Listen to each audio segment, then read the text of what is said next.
तो hello friends, स्वागत है हमारे यूट्यूब चैनल स्टैंड बीपीएससी में। आज का जो प्रैक्टिस सेट होगा बिहार सिविल कोड का, वो छठा प्रैक्टिस सेट होगा। इससे पहले मैंने 5 प्रैक्टिस सेट करवा दिया है। अगर आप लोगों ने उसे नहीं देखा है तो आप प्ले लिस्ट में जाकर एक बार ज़रूर देख लें, क्योंकि वो बहुत ही इंपॉर्टेंट है।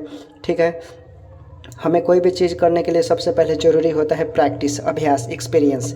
एग्ज़ाम में जाने से पहले अभ्यास, लड़ाई में भी जाने से पहले अभ्यास। ठीक है, कोई भी कार्य करने से पहले किसी भी चीज़ का अभ्यास निरंतर ज़रूरी है। ठीक है, अब जितना अभ्यास करोगे आपका उतना ही जो गलतियाँ होगी, त्रुटियाँ होगी, वो कम होगी। ठीक है, चलिए शुरू करते हैं आज का छठा प्रैक्टिस सेट। ठीक है, बिहार सिविल कोड का पहला क्वेश्चन है, किस विकल्प में मुहावरा और उसका अर्थ सुमेलित नहीं है। देखिए, इस चीज़ को विशेष रूप से याद रखना है आपको कि पियोन में जो है 35 हिंदी पूछेंगे और बिहार एसएससी में 20, और हिंदी तो सब में अप्रॉक्स पूछेगा। ठीक है, और जीके जीएस पियोन में नहीं पूछेगा। ठीक है, तो आपको जीके जीएस में केवल हिंदी, इंग्लिश और मैथ पर ध्यान देना है। इसके बाद वाला जो पोर्शन मैं करवाऊँगा, मैथ का प्रैक्टिस करवाने वाला हूँ बहुत जल्द। तो चलिए, पहला क्वेश्चन है, किस विकल्प में मुहावरा और उसका अर्थ सुमेलित नहीं है। ठीक है, तो इसका राइट आंसर हो जाएगा कलम ना रुकना, यानी लिखते ही रहना। कलम ना रुकना, ये क्वेश्चन पूछ रहा है किस विकल्प में मुहावरा और उसका अर्थ सुमेलित नहीं है। ठीक है, तो देखिए विकल्प के अकॉर्डिंग अगर देखें तो मुहावरे सुमेलित है, सिर्फ कलम कसाई सुमेलित नहीं है, क्योंकि इसका अर्थ है कठोर लिखने वाला, क्रूरतापूर्वक लिखने वाला। ठीक है, तो इसका क्या हो जाएगा राइट आंसर, बी हो जाएगा, कलम कसाई, कलम को तोड़ने वाला। ठीक है, राइट आंसर बी हो जाएगा। नेक्स्ट देखिए, सही वर्तनी वाले शब्द का चयन करना है। ठीक है, तो देखिए इसमें राइट आंसर जो होगा आपका दीक्षा है। ठीक है, दीक्षा। नेक्स्ट देखिए, कौन सा विलोम योग सुमेलित नहीं है। कौन सा सुमेलित नहीं है इसमें, तो इसमें जो सुमेलित नहीं है, योगी वियोगी सुमेलित नहीं है। ठीक है, नेक्स्ट देखिए, अनाथ आश्रम में डैश रहते हैं। अनाथ आश्रम में अनाथ बच्चे रहते हैं। ठीक है, विभूति का पर्यायवाची क्या है। विभूति का पर्यायवाची क्या हो जाएगा, संपदा हो जाएगा, याद रखिएगा। ठीक है, क्या हो जाएगा, संपदा। नेक्स्ट देखिए, आकाश को चूमने वाला वाक्यांश के लिए एक शब्द क्या होगा। एक शब्द क्या होगा इसके लिए, तो गगनचुंबी होगा। ठीक है ना, ये प्रैक्टिस सेट नंबर 4 में मिलेगा। इससे पहले वाला जो मैंने करवाया है ये रिपीटेड है। ठीक है, नेक्स्ट देखिए, इसके बाद है जो ये सिंबल दिया है। ठीक है, सिंबल वर्ड का उच्चारण किया जाता है। ठीक है, किस रूप में उच्चारण किया जाता है इस सिंबल का, तो इस सिंबल का उच्चारण किया जाता है फ्रेंड मूर्धन्य से। ठीक है, मतलब मूर्धन्य से, मुंह से किया जाता है। ठीक है, ये क्या है, ट है, ट। ठीक है, ट है, राइट आंसर ये हो जाएगा। ठीक है, देखिए हम बता देते हैं एक बार, इसमें कुछ ट्रिक होते हैं। ठीक है, जैसे अ, आ, क, ख, ग, घ, अंग, ह, ये सब जो हो गया ना, कंठ से इसका उच्चारण होता है, तो इसे कंठय वर्ण बोलते हैं। ठीक है, अब तालु से उच्चारण वाले शब्द कौन कौन से हैं, हर्षई, दीर्घई, च, छ, ज, झ, य, प्लावश। ठीक है, ये क्या है, तालु से उच्चारण वाले शब्द हैं। अब मूर्धा से देखा जाए, मूर्धा से मुंह से, यानी तो देखिए री हो जाएगा, ट हो गया, ठ हो गया, ड हो गया, ढ हो गया, ड़ हो गया, र हो गया, मूर्धन्य से हो गया। ये सब मूर्धा से उच्चारण वाले शब्द है। ठीक है, तो इसमें का जो फॉर्मूला है आप लोग विशेष रूप से एक बार ध्यान रखिएगा और याद कर लीजिएगा। इससे 2 क्वेश्चन पूछे जाते हैं इस तरह से। निम्नलिखित में से रूढ़ शब्द कौन सा है। रूढ़ शब्द कौन सा है, तो इसमें देखिए कमल जो है वो रूढ़ शब्द है। ठीक है, निम्नलिखित में योग रूढ़ शब्द चुनिए। निम्नलिखित में योग रूढ़ शब्द चुनिए। ठीक है, तो देखिए इसमें से कौन सा आपका राइट आंसर हो जाएगा, चलिए बताइए। तो इसमें से आपका जो राइट आंसर होना चाहिए वो चक्रफाड़ी हो जाएगा, चक्रफाड़ी। ठीक है, राइट आंसर बी हो जाएगा। देखिए विकल्पों में क्या पूछ रहा है, क्या पूछ रहा है विकल्प में, योग रूढ़। ठीक है ना, योग रूढ़ पूछ रहा है, तो आपको पता होना चाहिए योग रूढ़ शब्द सामान्य या साधारण अर्थ को छोड़कर विशेष अर्थ बताता है। जैसे दासानंद हो गया, लंबोदर हो गया, और शब्द शक्ति के आधार पर इसे हम 3 भागों में बांटते हैं, वाचक, लक्षक और व्यंजक। रूपांतर के आधार पर शब्दों को 2 भागों में बांटा जाता है, विकारी और अविकारी। ठीक है, नेक्स्ट देखिए,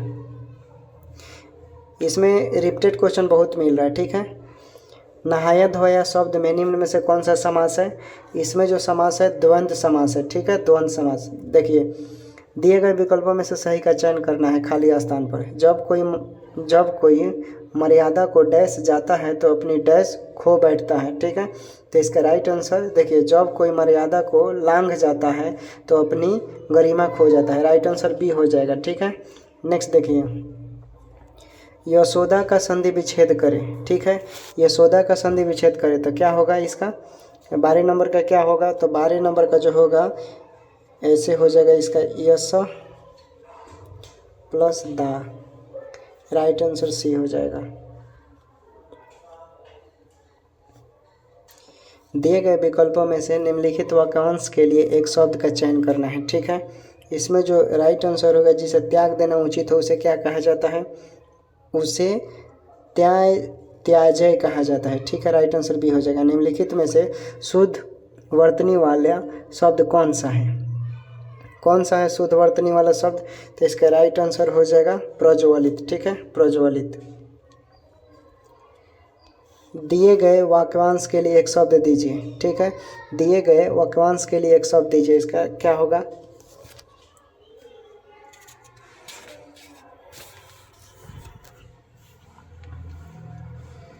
तो इसका राइट आंसर होगा आपका अतिशयोक्ति हो जाएगा। राइट आंसर बी होगा। ठीक है, नेक्स्ट देखिए, जिस पुरुष की पत्नी साथ नहीं है उसके लिए क्या शब्द का प्रयोग होता है, क्या कहा जाता है उसे कहा जाता है विपत्निक कहा जाता है, विपत्निक। ठीक है, जिस पुरुष की पत्नी साथ नहीं होती है उसे विपत्निक कहा जाता है। जिस पुरुष की पत्नी मर चुकी हो उसके लिए एक शब्द विधुर होता है। जिस महिला का पति मर चुका हो उसके लिए विधवा कहा जाता है। जो नायक या नायिका से विमुक्त होने पर दुखी हो उसके लिए एक शब्द वियोगी होता है। वह स्त्री जिसका पति दूसरा विवाह कर ले उसके लिए अधियोढ़ा कहा जाता है, अधियोढ़ा। इसको हम लिख देते हैं, इम्पोर्टेंट है, अध्ययोढ़ा। ठीक है, अधियोढ़ा कहा जाता है जो एक से ज़्यादा शादी करे, दूसरा विवाह कर ले जिसे। ठीक है, नेक्स्ट देखिए, मैं रथ का टूटा हुआ पहिया हूँ लेकिन मुझे फेंको मत, यह उक्ति किस रचनाकार की है, किस रचनाकार की है, तो ये धर्मवीर भारती की है। ठीक है, याद रखिएगा। दिए गए वाक्य का वह भाग याद करें जिसमें कोई त्रुटि है, यदि कोई त्रुटि नहीं है तो कोई त्रुटि नहीं है चुने। छात्र ने अपने अध्यापक को अभिनंदन पत्र प्रदान किया, क्या है इसमें, कोई त्रुटि नहीं है, क्या ऑप्शन इसमें से अकॉर्डिंग एरर है, एरर पहचाना है। तो देखिए, 12 व्यक्ति छोटा व्यक्ति को कुछ देता है, ठीक है, तो उसके लिए प्रधान शब्द का प्रयोग किया जाता है। याद रखिएगा इस चीज़ को। इसके ठीक अगर उल्टा होगा, छोटा व्यक्ति 12 व्यक्ति को कुछ देता है तो उसके लिए जो शब्द का प्रयोग होगा, कौन सा प्रयोग होगा, कुछ देता है तो दिया शब्द का प्रयोग होता है। ठीक है, दिया शब्द का। 12 देता है तो उसके लिए प्रधान का प्रयोग किया जाता है, छोटा देता है तो दिया। अतः अभिनंदन पत्र दिया लिखना अच्छा होगा। ठीक है, तो इसका राइट आंसर क्या हो जाएगा, 3 नंबर है, राइट आंसर सी हो जाएगा। ठीक है, नेक्स्ट देखिए, दिए गए शब्द का विलोम शब्द चुनिए। दिए गए शब्द का विलोम शब्द चुनना है तो इसका राइट आंसर मुनाफा का क्या होता है, नुकसान होता है। Very simple. नेक्स्ट देखिए, निम्नलिखित प्रश्नों में दिए गए 4 विकल्पों में से उस विकल्प का चयन करें जो मुहावरे का अर्थ व्यक्त करता है। ठीक है, तो इसका राइट आंसर देखिए, पगड़ी उछालना। पगड़ी उछालना का मतलब अपमानित करना। ठीक है, अपमानित करना क्या हो जाएगा, अपमानित करना, याद रखिएगा। नेक्स्ट देखिए,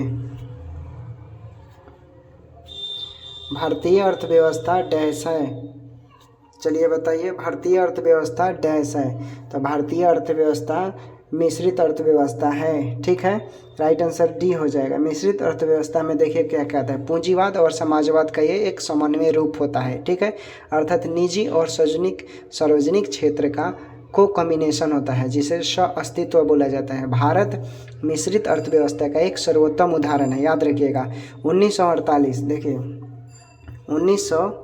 1948 की प्रथम औद्योगिक नीति में मिश्रित अर्थव्यवस्था का विश्लेषण बल मिला भारत में। ठीक है, और 1956 में समाजवाद पर विशेष बल देकर मिश्रित अर्थव्यवस्था को और मजबूती प्रदान की गई। याद रखिएगा, समाजवाद शब्द का प्रयोग सर्वप्रथम रॉबर्ट ओवेन ने किया था। किसने किया था, मैं लिख देता हूँ, रॉबर्ट ओवेन। ठीक है, याद रखिएगा। कौन किया था? Robert Owen. ठीक है, समाजवाद की वैज्ञानिक व्याख्या कार्ल मार्क्स ने की थी। लेनिन ने क्रांतिकारी समाजवाद को, जो लेनिन थे ना, लेनिन, उनको क्रांतिकारी समाजवाद का जनक कहा जाता था, याद रखिएगा। ठीक है, तो इसका राइट आंसर डी हो जाएगा। मिश्रित अर्थव्यवस्था की मुख्य विशेषता क्या है? चलिए बताइए। तो इसका राइट आंसर हो जाएगा पशुओं का पालन और फसलों की खेती एक साथ करना। राइट आंसर सी हो जाएगा। ठीक है, देखिए अगर इसकी बात करें, यदि कुल बोई गई कृषि क्षेत्र के न्यूनतम 20% क्षेत्र पर चारागाह हो तो उसे मिश्रित कृषि कहते हैं। मिश्रित कृषि में किसान उत्पादन एवं मूल्य की अनिश्चितता से काफ़ी हद तक बच पाता है, याद रखिएगा। प्लासी के युद्ध में ब्रिटिश ईस्ट इंडिया कंपनी के सैन्य दल का नेतृत्व किसने किया था? किसने किया था? तो इसका राइट आंसर भी हो जाएगा रॉबर्ट क्लाइव। ठीक है, देखिए 23 जून 1757, 23 जून 1757 को यह युद्ध हुआ था। ठीक है, बंगाल के भागीरथी नदी के तट पर हुआ था, प्लासी नामक गांव में, याद रखिएगा। इसलिए प्लासी का युद्ध कहा जाता है। इस युद्ध में अंग्रेजों की सेना का नेतृत्व रॉबर्ट क्लाइव ने किया। ठीक है, दूसरी ओर सिराजुद्दौला की ओर से मीर मदन और इन दोनों ने किया। ठीक है, याद रखिए। युद्ध के बाद मुर्शिदाबाद में सिराजुद्दौला की हत्या हो जाती है। ठीक है, मीर जाफर के पुत्र मीरन जो था मोहम्मद बेगम के द्वारा करवा दी जाती है। ठीक है, बहुत सारे इतिहासकारों द्वारा मीर जाफर को क्लाइव का गिद्दर कहा गया है, याद रखिएगा। अलेक्जेंडर कनिंग को भारतीय पुरातत्व विभाग का जनक माना जाता है। ठीक है, नेक्स्ट देखिए। तो राइट आंसर बी हो जाएगा। भारत के पहले उपराष्ट्रपति कौन थे जिन्हें राष्ट्रपति के चुनाव में द्वितीय वरीयता मतगणना द्वारा राष्ट्रपति चुना गया था? ठीक है, तो इसका राइट आंसर हो जाएगा बीबी गिरी। ठीक है, देखिए भारत के पहले उपराष्ट्रपति बीबी गिरी थे जिन्हें राष्ट्रपति के चुनाव में द्वितीय वरीयता मतदान द्वारा राष्ट्रपति चुना गया था। बीबी गिरी 1969 ईस्वी में द्वितीय वरीयता के मतों के आधार पर इन्हें चुना गया था। भारतीय संविधान का अनुच्छेद 54, कितना? आर्टिकल 54। ठीक है, याद रखिएगा। राष्ट्रपति के निर्वाचन का उल्लेख किया गया है। ठीक है, अनुच्छेद 55 के अनुसार राष्ट्रपति का निर्वाचन एक निर्वाचन मंडल द्वारा अप्रत्यक्ष रूप से होगा। ठीक है, निर्वाचक मंडल में लोकसभा, राज्यसभा और राज्यों तथा केंद्र शासित प्रदेशों के विधानसभा के निर्वाचित सदस्य शामिल होते हैं। ठीक है, 17वें संविधान संशोधन अधिनियम 1992 द्वारा दिल्ली तथा पुडुचेरी विधानसभा के निर्वाचित सदस्यों को भी इसमें राष्ट्रपति को मतदान देने का अधिकार दिया गया। ठीक है, याद रखिएगा। संगपो और दिहांग किस नदी के अन्य नाम हैं? तो इसका राइट आंसर हो जाएगा ब्रह्मपुत्र। ठीक है, ब्रह्मपुत्र। रासलीला याओसंग लाई चराई ओबा त्यौहार किस राज्य का है? रासलीला याओसंग लाई चराई ओबा त्यौहार किस राज्य में मनाया जाता है? किस राज्य में? तो ये मनाया जाता है मणिपुर लोगों के द्वारा। ठीक है, याद रखिएगा, मणिपुर लोगों के द्वारा मनाया जाता है। ठीक है, नेक्स्ट देखते हैं। स्वेथलिंग कप संबंधित है किससे? किससे संबंधित है? तो ये टेबल टेनिस से संबंधित है। ठीक है फ्रेंड, टेबल टेनिस से। नेक्स्ट देखिए, काली मुद्रा क्या है? काली मुद्रा क्या है? तो काली मुद्रा यह अवैध आय है जिस पर आयकर नहीं दिया गया है। ठीक है, राइट आंसर डी हो जाएगा। नेक्स्ट देखिए, महात्मा गांधी कब भारतीय राष्ट्रीय कांग्रेस के अध्यक्ष बने थे? ठीक है, तो ये बेलगांव 1924 में बने थे, याद रखिएगा। ठीक है, कब बने थे? 1924 में। बंगाल विभाजन लॉर्ड कर्जन के कार्यकाल के दौरान हुआ था। ठीक है, इसकी बात करें, भारत विरोधी कार्यों में सर्वाधिक महत्वपूर्ण कार्य था यह। ठीक है, लॉर्ड हार्डिंग द्वितीय के कार्यकाल में राजा जॉर्ज परचम ने 1911 ईस्वी में बंगाल विभाजन को रद्द करने की घोषणा की। ठीक है, और मुसलमानों के लिए अलग निर्वाचक व्यवस्था मार्ले मिंटो सुधार अधिनियम 1909 के द्वारा किया गया। ठीक है, याद रखिएगा। बंगाल विभाजन कब हुआ था? तो बंगाल विभाजन 1905 में हुआ था, लॉर्ड कर्जन के समय हुआ था। ठीक है, याद रखिएगा। नेक्स्ट देखिए, राज्यसभा का सदस्य निर्वाचित होने के लिए आवश्यक न्यूनतम उम्र सीमा कितनी है? तो ये तो बहुत सिंपल है, 30 वर्ष है। ठीक है, याद रखिएगा। राष्ट्रपति की उम्र की बात करें तो कितना होना चाहिए? 35 वर्ष। ठीक है, उपराष्ट्रपति का भी 35 वर्ष ही होना चाहिए। ठीक है, और राज्यपाल का बात करें तो इसका भी 35 वर्ष ही होना चाहिए। ठीक है, और लोकसभा का बात करें, लोकसभा का, तो उसका कितना होना चाहिए? लोकसभा का होना चाहिए 25 वर्ष, ठीक है, याद रखिए कितना, 25 वर्ष लोकसभा का होना चाहिए, विधानसभा का भी 25 वर्ष, और विधान परिषद का 30 वर्ष होता है, ठीक है, याद रखिएगा। पंचायती राज के लिए 21 वर्ष, नगर पालिका के लिए 21 वर्ष, सब याद रखिएगा। नेक्स्ट देखिए, केंद्रीय बजट 2022-23 के अनुसार निम्न में से कौन सा पीएम गति शक्ति के अंतर्गत आर्थिक विकास के 7 इंजनों में से एक नहीं है, ठीक है, तो संचार नहीं है, ठीक है, संचार नहीं है, याद रखिएगा। 53 देखिए, राष्ट्रमंडल खेल 2022 में भारत का रैंक क्या रहा, इसमें भारत का रैंक चौथा था, याद रखिएगा, ठीक है, आपने करंट पढ़ा होगा तो आपको पता होगा, चौथा। नेक्स्ट देखिए, जिला न्यायाधीश की नियुक्ति किसके द्वारा की जाती है, जिला न्यायाधीश की नियुक्ति किसके द्वारा की जाती है, तो ये फ्रेंड जो की जाती है आपको पता होगा संबंधित राज्य के राज्यपाल द्वारा, ठीक है। देखिए, संविधान का अनुच्छेद 233, कितना, 233 में यह प्रावधान है कि जिला न्यायाधीश की नियुक्ति राज्यपाल द्वारा की जाती है, ठीक है, जिला न्यायाधीश की नियुक्ति राज्यपाल द्वारा संबंधित उच्च न्यायालय के परामर्श से ही किया जाता है, ठीक है। जिला न्यायाधीश जिला के मुख्य न्यायाधीश होते हैं, याद रखिएगा। नेक्स्ट देखते हैं अब, ठीक है, लोकायुक्त की स्थापना भारत में सर्वप्रथम किस राज्य में हुई, लोकायुक्त की स्थापना सर्वप्रथम कब हुई, तो देखिए इसकी स्थापना जो हुई थी 1971 में हुई थी, याद रखिएगा, ठीक है। लोकायुक्त की सर्वप्रथम स्थापना बात करें तो ये महाराष्ट्र में हुआ था, ठीक है, 1970 में पारित हुआ और 1971 में लागू हुआ, ठीक है। महाराष्ट्र में वर्ष इसकी क्या हुई थी, सर्वप्रथम यहाँ पर हुआ था, ठीक है। उसके बाद बात करें लोकायुक्त अधिनियम उड़ीसा विधान मंडल द्वारा, ये उड़ीसा विधान मंडल द्वारा पारित हुआ था, ठीक है, याद रखिएगा। 1970 में उड़ीसा विधान मंडल द्वारा पारित हुआ था, ठीक है, और लागू कब हुआ, 1983 में यह लागू हो गया, ठीक है, लोकायुक्त। नेक्स्ट देखिए, धातुएं विद्युत का चालन क्यों करती हैं, धातुएं विद्युत का चालन क्यों करती हैं, तो इसका राइट आंसर हो जाएगा सी, मुक्त इलेक्ट्रॉन के कारण, ठीक है, मुक्त इलेक्ट्रॉन के कारण। नेक्स्ट देखिए, शक्ति बीमा का सूत्र क्या है, शक्ति का बीमीय सूत्र क्या होगा, तो देखिए हम बता देते हैं इसका फॉर्मूला क्या होता है। शक्ति को पी से इंडिकेट करते हैं, पी बराबर क्या होगा, यानी कार्य बटा समय, ठीक है, टी हो जाएगा। डब्ल्यू को हम किस से इंडिकेट करेंगे, एफ, और टी को किस से इंडिकेट करेंगे, टी से ही रहेगा। तो हम जानते हैं डब्ल्यू बराबर कितना होता है, एफ एस, तो इसको फिर हम ऐसे भी लिख सकते हैं, एफ गुने एस बटा टी, ठीक है। तो देखिए एफ का कितना होता है, एफ का आपका होता है M L T to the power -2, और कितना और क्या था आपका एस था, तो एस को हम एल से इंडिकेट करते हैं और टी को टी से, ठीक है। तो ये आपका आएगा कितना, ये आ जाएगा आपका M L square T to the power -q। Right answer क्या होगा, देखिए तो ऑप्शन में है क्या, तो राइट आंसर हो जाएगा ये, ठीक है। मूत्र का असामान्य घटक क्या है, तो मूत्र का असामान्य घटक जो है ये होता है एल्ब्यूमिन, ठीक है, एल्ब्यूमिन होता है, राइट आंसर सी हो जाएगा, ठीक है। नेक्स्ट देखिए, बहुत लोग बात सोचेंगे यूरिया नहीं होगा, ठीक है ना। प्राकृतिक रबर का वर्गीकरण करने के लिए कौन सी विधि प्रयुक्त होती है, कौन सी विधि प्रयुक्त होती है फ्रेंड, तो इसमें देखिए जो विधि का प्रयोग गंधक के साथ गर्म किया जाता है, ठीक है। वल्कनीकरण में रबर से विभिन्न प्रकार के उत्पाद बनाए जाते हैं, ठीक है, जैसे टायर हो गया, जूते के सोल और बेल्ट आदि, ये सब याद रखिएगा, ठीक है। नेक्स्ट देखिए, एक फ्यूज तार कैसा होना चाहिए, एक फ्यूज तार कैसा होना चाहिए, तो एक फ्यूज तार उच्च प्रतिरोधी और निम्न गलनांक वाला होना चाहिए, ठीक है, निम्न गलनांक वाला होना चाहिए, ठीक है। नेक्स्ट देखिए, इसके बाद कंप्यूटर का बहुत बड़ा योगदान होता है, ठीक है ना। तो कंप्यूटर से आपका कितना क्वेश्चन, 14 क्वेश्चन पूछे जाते हैं, ठीक है, कंप्यूटर से, तो विशेष रूप से ध्यान दीजिएगा, स्टेनो में, कंप्यूटर ऑपरेटर में और क्लर्क में, ठीक है। नेक्स्ट देखिए,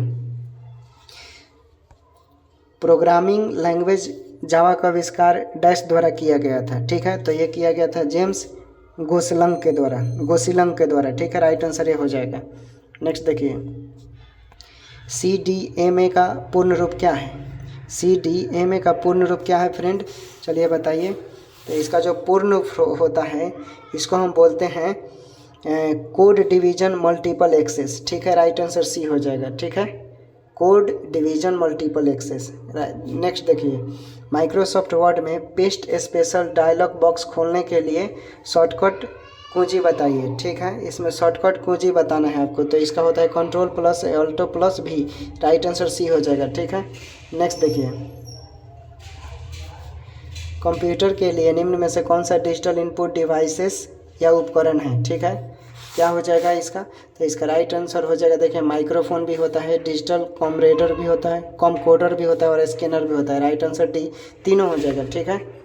नेक्स्ट देखिए, बिग डेटा का मुख्य घटक क्या है, बिग डेटा का मुख्य घटक क्या है, तो इसका राइट आंसर हो जाएगा HDFS होता है, YARN होता है, मैप रिड्यूस होता है, ये भाई राइट आंसर डी हो जाएगा, ठीक है। इनमें से कौन सी कंप्यूटर प्रोग्रामिंग की भाषा नहीं है, तो देखिए A जो है ये कंप्यूटर की प्रोग्रामिंग भाषा नहीं है, याद रखिएगा, ठीक है। निम्नलिखित में से कौन सा कंप्यूटर का सॉफ्टवेयर घटक है, कंप्यूटर का सॉफ्टवेयर घटक है फ्रेंड ये प्रोग्राम, ठीक है, प्रोग्राम है, याद रखिएगा प्रोग्राम। नेक्स्ट देखिए, संचार नेटवर्क में अंतर्राष्ट्रीय संचार नेटवर्क में अंतर्राष्ट्रीय कनेक्टिविटी की सुविधा प्रदान करने के लिए कब अंतर्राष्ट्रीय दूरसंचार संघ की स्थापना की गई, तो इसका राइट आंसर हो जाएगा बी, 1865।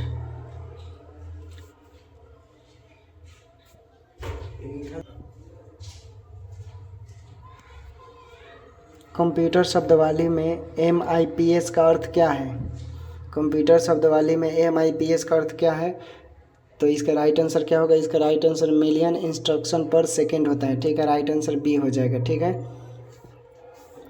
IBM 370 किस पीढ़ी का कंप्यूटर है, IBM 370 चलिए बताइए किस पीढ़ी का कंप्यूटर है, तो ये जो है ये तीसरी पीढ़ी का कंप्यूटर है, ठीक है, याद रखिएगा तीसरी पीढ़ी का। कुकी क्या है, कुकी क्या है, देखिए कुकी क्या है, चलिए बताइए। देखिए कुकी जो होता है ना, वो कंप्यूटर में वेबसाइट जहाँ जाकर जमा हो जाती है वही होता है, राइट आंसर बी हो जाएगा, ठीक है। नेक्स्ट देखिए, टेलीफोन वायरिंग पर उच्च इंटरनेट गति प्रदान करने वाली तकनीकी को क्या कहा जाता है, क्या कहा जाता है, तो इसको कहा जाता है ADSL, ठीक है, ADSL कहा जाता है, ठीक है। टेलीफोन वायरिंग में जो प्रयोग किया जाता है उसे ADSL कहा जाता है। इसके बात करें एसाइमेट्रिक डिजिटल सब्सक्राइबर लाइन होता है, ठीक है। नेक्स्ट देखिए, एक्सेल में दाईं ओर सक्रिय सेल के साथ चयनित सेल को भरने के लिए किस शॉर्टकट कुंजी का उपयोग किया जाता है, तो ये जो प्रयोग किया जाता है Ctrl+R का प्रयोग किया जाता है, ठीक है, Ctrl+R का प्रयोग किया जाता है। नेक्स्ट देखिए, MS पावर पॉइंट में अधिकतम जूम कितने प्रतिशत हो सकती है, MS पावर में अगर बात करें जूम की तो ये 400% जूम होती है, ठीक है, याद रखिएगा। पेन ड्राइव का आविष्कार IBM द्वारा डैश वर्ष किया गया, कब किया गया था, तो ये 1998 में किया गया, ठीक है फ्रेंड।